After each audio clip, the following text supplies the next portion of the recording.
पार्क में खेलो, जायज है गुब्बारों में उड़ो चरख भी जुलो, बस एक सफल बन गए आज इसका रही याद,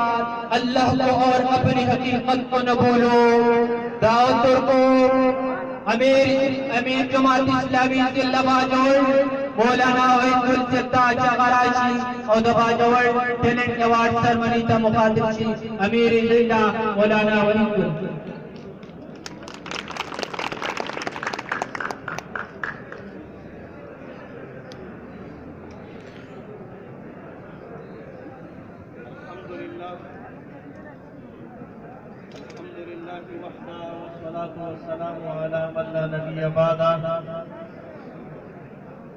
अम्मा बाद फ़अऊज़ु बिल्लाहि मिनश शैतानिर रजीम।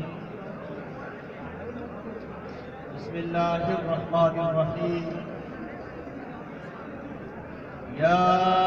अय्युहल्लज़ीना आमनु तक़ुल्लाहा हक़्क़ तुक़ातिही व ला तमूतुन्ना इल्ला व अंतुम मुस्लिमून। सिरातल मुहतरम शुजाउल हक़ से मुआवन मोहतमद आम इस्लामी जमीयत तलबा पाकिस्तान, इस्लामी जमीयत तलबा नूर जिम्मेदारों और इज्जतमंदों कदरमंदों जवानों, अस्सलामु अलैकुम व रहमतुल्लाहि व बरकातुहू। दोस्तों, हकीकत है जमुंगा उस्ताद को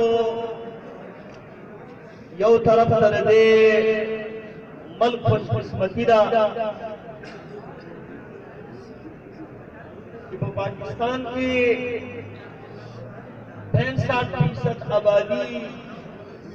दादुस्वानानो दा और 35% सिर्फ दामशरान दी और दा खलक ले चाहते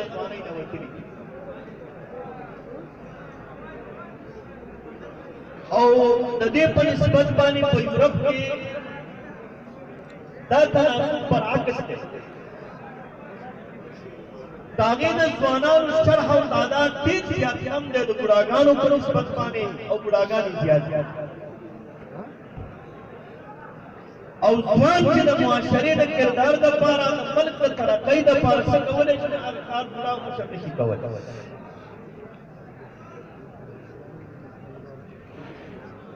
खुदे हालात बावजूद जिदता द तरक्की और द बेहतरी ढेर ज्यादा इम्कानात थी उमंगा दे खपली मुआशरे द गुरु द मल्क के हालात द गुरु बद तरफ का मायूसी दे रहा दमंग अस्ताज़ मल्क के पसमंदगी आमला द नूर मुल्कुन पर निस्बत बानी उर्बत ज्यादा है दलता द कानून अमलदारी नश्ता दलता बदवनीम ज्यादा तफरीम ज्यादा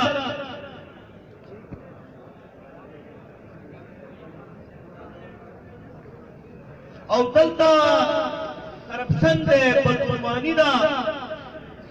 बेशुमार मसाइल बड़ी बुनियाद बानी ज़दावे वजस्ताज़ को दिल स्वाना कड़े रीच चले तो उम्मत मुस्लिमा पे हैसियत बानी ताज़ तनवी चले ज़गचे उम्मत मुस्लिमा ना अपने इज्जत और कवल उम्मत मुस्लिमा ददी सिल्लत और द पसमंदगी ना ददी इंतशार न मिस्तल और दा उम्मत मुस्लिमा उम्मत वाहिदा यो उम्मत छोड़वल दा दस्वानान जिम्मेवारी दा दा चैलेंज दस्वानान लगा दस्वानान लगा चैलेंज कबरवल पकार और ददी मल्क पाकिस्तान दा मल्क ददी मसाइल लगी मिस्तल और दे मल्क द बेहतरी द पारा व तरक्की द पारा अमलन कोशिश कवना यो हद तर सुल्तान ज़माना जिम्मेवारी द ज़माना लदा जिम्मेवारी कबरवल पकार कदरमंदो बदे मल्क के ज़माना खल इस्तेमाल करी مختلف نمونو باندې چیرې موږ به په دې ملک تبدیلی راوړو ترقي راوړو انصاف راوړو موږ به حقوق ورکړو موږ به داو ځوانان استعمال شوي دي خو عملاً د دې ملک د ترقۍ دپاره د دې ملک د بهترۍ دپاره د اسلام د غلبې دپاره هېڅ چا څه نه دي کړي او انتهایي معمولي ده په دې بنیاد باندې زما دا یقین دی اسلامي جمعیت طلبه په تعلیمي ادارو کې تعمیري کار کوي دی د ځوان ذهن جوړوي او ځوانان د اوباشۍ نه د اوارګۍ نه د لوپرۍ نه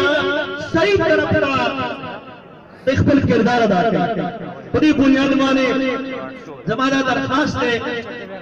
چې اسلامي جمعیت طلبه په اسلامي تعلیمي ادارو کې د دې ځوانانو لپاره ډېر نعمت دی او تاسو کله عملي ژوند ته لاړ شئ تاسو ته به دې احساس به وشي ځکه دا ځوانۍ دا بالکل دا جنون دور دی دا د لیونتوب دور دی په دې وخت کې صحیح لار ښودل په صحیح لار باندې روانول او چا رهنمایي کول دا احسان دی زما درخواست دا دی چې په امید تېری شي نو د دې د اسلام دپاره او د دې ملک دپاره د ژوند نه کېدلی شي او بیا د دې قبایلو د ځوانانو نه د دې باجوړ په خاوره کې ژوند دی په دې باجوړ په خاوره کې حرکت دی او د دې باجوړ په خاوره کې غیرت دی زه امید ساتم انشاءالله چې د اسلام او د دې ملک د ترقۍ دپاره به د باجوړ ځوانان بھرپور کردار ادا کوي او د دې ځوانانو د قافلې سرنښکرو اولنۍ دسته به مګر دې باجوړو د قبایلو ځوانان یې هغه به تاسو وئ زه د نظر امید ساتم واخر دعوانا ان الحمد لله رب العالمین